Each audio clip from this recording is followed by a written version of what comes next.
Hello, कैसे मेरे प्यारे प्यारे साथियों। बीपीएससी मैथ सॉल्यूशन में आपका स्वागत है।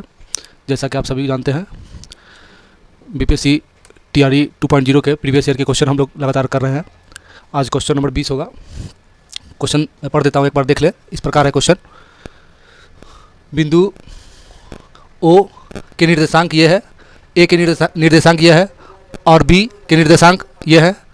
इससे बने आयत के चौथे शीर्ष के निर्देशांक बताएं। तो अब क्वेश्चन तो मैंने पढ़ दिया। अब देखें, इसको ग्राफ विधि से बनाने का कोशिश करते हैं।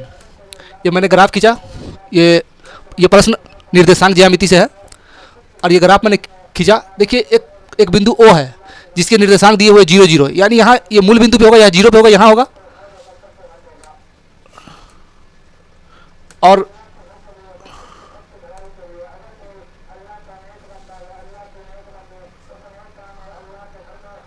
और यहाँ देखें, दूसरा निर्देशांक ए का दिया हुआ है, यानी 2 0।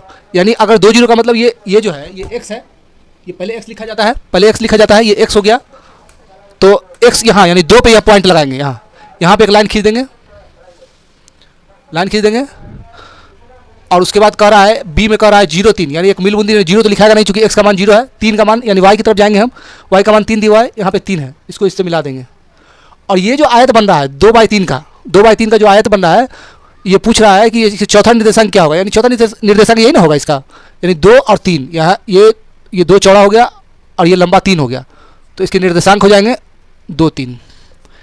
यही इस सवाल का आंसर होगा। इसमें कुछ करना नहीं था, बहुत ही आसान सा प्रश्न था। यानी इसके चौथे निर्देशांक जो होंगे वो 2 3 होंगे। चलते हैं अगले प्रश्न पर। हाँ तो साथियों, अगला प्रश्न देखें। अगला प्रश्न इस प्रकार है, क्वेश्चन नंबर 21। यदि डी के निर्देशांक इतना, ई के निर्देशांक इतना, एफ के निर्देशांक इतना, क्रमशः त्रिभुज एबीसी की भुजाओं बीसी सीए एबी के मध्य बिंदु है, तो त्रिभुज एबीसी के केंद्रक के निर्देशांक क्या होंगे। एक बार सवाल को समझ ले। देखिए, एबीसी एक त्रिभुज है, क्रमशः त्रिभुज एबीसी भुजाओं बीसी सीए एबी के मध्य बिंदु है। यानी बीसी के मध्य बिंदु कौन है? डी है। पहले डी दिया हुआ है, डी होगा यहाँ, उसके बाद ई है एसी का, उसके बाद एबी का मध्य बिंदु कौन है? ई है। अगर इसको मिला देंगे हम तीनों को, तो ये भी एक ट्राइंगल यानी त्रिभुज के अंदर में बन रहा है। इन सभी के निर्देशांक दिए हुए हैं। डी के है 1 2, ई के है 4 -3, और एफ के हैं -2 4। तो कह रहा है केंद्रक को जी से डिनोट करते हैं। कह रहा है केंद्रक के निर्देशांक याद करिए। तो इसका सीधा फार्मूला होता है कि ये जो है ये x1 हुआ, ये x2 हुआ, ये x3 हुआ, और ये जो है y1 हुआ, ये y2 हुआ, ये y3 हुआ। मैंने यहाँ नोट कर दिया है। ये x1 1 है, x2 4 है, x3 -2 है, y1 2 है, y2 -3 है, y3 = 4 है। तो इसका फार्मूला होता है केंद्रक, मानी जिसको जी से डिनोट करते हैं, इसका फार्मूला सीधा होता है। इसके निर्देशांक बराबर होता है x1 + x2 + x3 बट्टा में 3, y1 + y2 + y3 बट्टा में 3। अब यहाँ पे देखें, x1 का मान कितना दिया हुआ? 1 + 4, और यहाँ माइनस है तो माइनस लिख देंगे 2 बट्टा में 3, y1 का वैल्यू देख ले 2 है, -3 है, +4 है, और ये बट्टा में 3 हो जाएगा। और यदि आप यहाँ देखें तो ये 4 1 5 में से 2 गया 3 हो जाएगा, 3 बट्टा 3 हो जाएगा यहाँ, और यहाँ हो जाएगा 4 2 6, आप में से 3 गया 3 बट्टा 3, तो 3 से 3 कट जाएगा, यानी 1 1 इसका निर्देशांक हो जाएगा 1 1, यानी इसका निर्देशांक 1 1 हो जाएगा। यहाँ पे आप लिख सकते हैं 1 लिख दीजिए, 1 1। यही सवाल का आंसर होगा। चलते हैं अगले प्रश्न की तरफ। हाँ तो साथियों, अगला प्रश्न देखें, क्वेश्चन नंबर 22। क्वेश्चन नंबर 22 इस प्रकार है, मैं प्रश्न पढ़ देता हूँ। त्रिभुज एबीसी इस प्रकार है कि AB = 3 सेंटीमीटर, BC = 2 सेंटीमीटर और CA = 2.5 सेंटीमीटर, और त्रिभुज ABC समरूप है त्रिभुज DEF, यानी ये त्रिभुज इस त्रिभुज के समरूप है, और EF बराबर, यानी EF जो है वो 4 सेंटीमीटर है। तो त्रिभुज DEF का परिमाप क्या होगा? इस त्रिभुज का हमें परिमाप निकालना है। तो ये समरूप त्रिभुज का जब आप थ्योरम पढ़ेंगे थेल्सपरी में, तो उसमें इस बात को बताया गया है कि समरूप त्रिभुज के संगत कोणों की सम्मुख भुजाएं समरूप त्रिभुज के संगत कोणों की सम्मुख भुजाएं बराबर होती है। यानी ये कोण ए के सामने की ये भुजा, यानी कोण ए के सामने की ये भुजा और कोण डी के सामने की ये भुजा ये आपस में बराबर होगी। जैसे और कोण इस कोण के सामने की ये भुजा और इस कोण के सामने की ये भुजा ये भी आपस में बराबर होगी। और इस कोण के सामने की ये भुजा और इस कोण के सामने की ये भुजा ये सब आपस में बराबर होगी।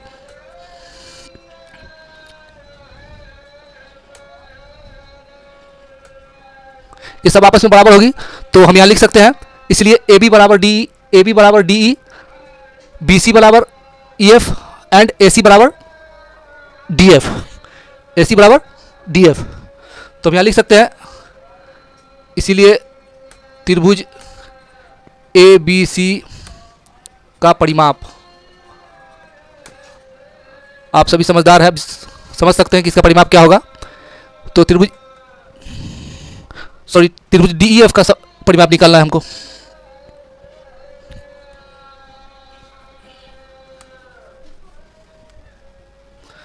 त्रिभुज डी ई एफ का परिमाप निकालना है। तो यदि आप देखें त्रिभुज डी ई एफ का परिमाप निकालना है तो ये जो बीसी दिया हुआ है, बीसी यहाँ 2 है और यहाँ 4 है, यानी इसका एक भुजा दुगुना है तो सभी भुजा दुगुना हो जाएगा। यानी बीसी जो है ये इसका ईएफ का इक्वल होता है, लेकिन यहाँ 4 दिया हुआ है, यहाँ 2 सेंटीमीटर बीसी, यहाँ ईएफ 4 सेंटीमीटर दिया हुआ है, तो यानी इसका सीधे दुगुना है तो इसकी प्रत्येक भुजा दुगुनी हो जाएगी। तो क्या हो जाएगा परिमाप आपका 2 गुण, यहाँ 4 है तो आपका एक भुजा 4 दिया हुआ है प्लस 4, परिमाप क्या होता है, सभी भुजाओं का योग होता है, 4 हो गया। और इसका ये जो है ये भुजा डी एफ पहले लिख देता हूँ, डी एफ प्लस डी, यही इसका परिमाप होगा। अब यहाँ देखें 4 है ये एक भुजा प्लस डी एफ क्या होगा, इसके बराबर होगा, इसके बराबर होगा, इक्वल होगा। तो 2 गुने 2.5 प्लस डी क्या होगा, इसके इक्वल होगा 2 गुने 3, क्योंकि ये 3 है, इसका दुगुना हमको करना है तो यही हो जाएगा। अब देखें, अब इस सबको जोड़ेंगे तो ये 1.5 दूना 5 हो जाएगा, 4 + 5 + 6 सेंटीमीटर। तो इसका परिमाप निकल के क्या आया, 15 सेंटीमीटर। यही इसका आंसर होगा। चलते हैं नेक्स्ट प्रश्न की तरफ। हाँ तो साथियों अगला प्रश्न देखें। अगला प्रश्न क्वेश्चन नंबर 23 है। प्रश्न मैं पढ़ देता हूँ। त्रिभुज ABC में कोण B बराबर 90 डिग्री है। ये कोण जो है 90 डिग्री है। BD जो है BD लंब है AC पर। यदि AC ये पूरा जो है पूरा AC है 9 सेंटीमीटर, AC है 9 सेंटीमीटर, ये पूरा है आपको 9 सेंटीमीटर है। और AD जो है 3 सेंटीमीटर, ये 3 सेंटीमीटर है। और BD का मान, इसका मान हमको निकालना है। तो बहुत ही आसान सा प्रश्न है ये, दिखने में तो काफ़ी भारी भरकम लग रहा है लेकिन ये आसान सा प्रश्न है। ये सीधे थ्योरम इसका है। जब इसका थ्योरम पढ़ेंगे, एक कोण 90 डिग्री का होता है और उस पर लंब डाला जाता है, तो ये सीधे इसका फॉर्मूला है AB²। ये AB² बराबर AC गुने AD हो जाएगा, BC² बराबर AC गुने DC हो जाएगा, और BD², इसका स्क्वायर AD गुने DC हो जाएगा। आप यदि बताएं ये पूरा AC अगर 9 है और AD 3 है तो ये DC कितना होगा, इसमें से इसको घटा देंगे 6 सेंटीमीटर हो जाएगा, ये 6 हो जाएगा। तो आपको क्या पूछा है, BD पूछा है, BD का मान बताए। तो BD², चूंकि अब देख रहे हैं चूंकि BD² बराबर AD गुने DC, AD देख ले कितना है, AD 3 है, गुने DC कितना है, DC 6 है, और यहाँ BD और BD², ये स्क्वायर हटेगा, इस पर रूट चढ़ जाएगा, ये सेंटीमीटर है, ठीक है। तो ये अंडर रूट 18 हो गया, 18 सेंटीमीटर, और इसका वर्गमूल निकालिएगा तो कितना हो जाएगा, 3√2। तो BD का मान निकल करके 3√2 आया, यही इसका आंसर होगा। बहुत ही आसान सा प्रश्न था ये। चलते हैं अगले प्रश्न की तरफ। हाँ तो मेरे प्यारे छात्रों, अगला क्वेश्चन देखें। क्वेश्चन नंबर 24 है। प्रश्न इस प्रकार है, किसी बाहरी बिंदु P से स्पर्श रेखा AP की लंबाई 24 सेंटीमीटर है। यदि वृत्त के केंद्र O से बिंदु A की दूरी 25 सेंटीमीटर है तो वृत्त का व्यास क्या होगा। प्रश्न को आप समझ लें, मैंने यहाँ फिगर खींच दिया है इसका। सवाल कह रहा है कि एक वृत्त है, उस पर ये स्पर्श रेखा ऊपर में PA खींचा गया है, और फिर यहाँ से A से OA को केंद्र से मिलाया गया है। ये AP की लंबाई आपको 24 सेंटीमीटर दिया हुआ है और OA 25 सेंटीमीटर दिया है। तो आप यदि देखें यहाँ पे जो है ये त्रिज्या हुआ है इसका, ये इस वृत्त का ये त्रिज्या हुआ है, यानी OP हमको निकालना तो हमें व्यास है, यानी पूरा यहाँ से यहाँ तक की दूरी निकालना है। लेकिन अगर हम R निकाल लेते हैं तो R का दुगुना व्यास होता है, यानी OP अगर निकल जाता है तो व्यास आसानी से निकल जाएगा। तो आप यदि इस सवाल में देखें तो हमको OP निकालना है। तो यहाँ से जो ये स्पर्श रेखा गुजरी है, यहाँ पे ये 90 डिग्री का कोण बनाती है, तो यहाँ पे समकोण त्रिभुज का रूल लागू होगा, यानी AC² बराबर AC² बराबर AB² प्लस BC² लागू हो जाएगा। तो अगर हम देखिए ये OP अगर निकालते हैं ये, तो क्या हो जाएगा, यहाँ पे OP बराबर अंडर रूट ये कर्ण हो गया इसका O A square minus A P square, यही ना होगा यहाँ पे लागू होगा। तो अब देखिए बहुत ही आसान प्रश्न है। ओ ए यहाँ दिया हुआ है 25 सेंटीमीटर माइनस ए पी आपको दिया हुआ है 24 सेंटीमीटर। तो 25 का स्क्वायर आप जानते हैं बखूबी 625 होता है, माइनस 24 का स्क्वायर 576 होता है। इसमें से घटाइएगा अंडर रूट 625 माइनस 576, ये आपको 49 होगा, यानी 7 आया। ओपी जो है आपको 7 निकल कर आया, 7 सेंटीमीटर। अब सवाल कर रहा है कि इसका ओपी आया यानी त्रिज्या आया, यहाँ पे आर आप निकाले हैं, अब इसका दुगुना कर दीजिए, आपको डी चाहिए यानी व्यास चाहिए, तो डी बराबर हो जाएगा 7 दूना 14 सेंटीमीटर। यही सवाल का आंसर होगा। और क्लास में अगर किसी तरह की कोई कमी हो या आपको नहीं समझ में आता हो या फिर अच्छा लगता हो तो कमेंट बॉक्स में जरूर इसके बारे में कमेंट कीजिएगा। मिलते हैं नेक्स्ट वीडियो में नेक्स्ट सोल्यूशन के साथ। धन्यवाद।